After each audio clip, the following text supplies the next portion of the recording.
আমি বলছিলাম জনসভার ভিতরে, কাফন চোর, এই কাফন চোর মরে যাওয়ার সময় তার ছেলেদের বলল, আমাকে তো কেউ ভালো বলে না, এমন কাজ করবি যাতে আমার থেকে তোদেরকে ভালো বলে। কাফন চোর মরে গেল।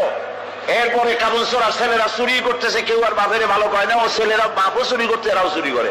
ছেলেরা মিটিং করলো যে বাপেরে তো কেউ ভালো কয় না, তো কি করা যায়। শেষ পর্যন্ত তারা এক কাজ করলো নতুন করে, শুধু কাপড়ই তারা চুরি করে না, কাপড়টা চুরি করে লাশটার গলায় দড়ি বাঁধিয়ে গাছে ঝুলাইতে আরম্ভ করলো। লোকেরা বলা আরম্ভ করলো, এর থেকে তোর বাপ ভালো ছিল। ওর বাপে তো শুধু কাপড় চুরি করেছে, ওর বাপে তো কোন লাশ ঝুলে রাখে না, এ শয়তানের তো লাশও ঝুলে রাখলো।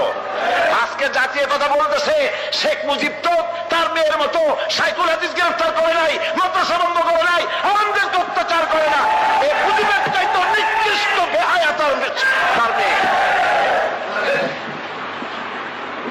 একজন মহিলা হয়ে তিনি মুসলমানের মেয়ে বলে দাবি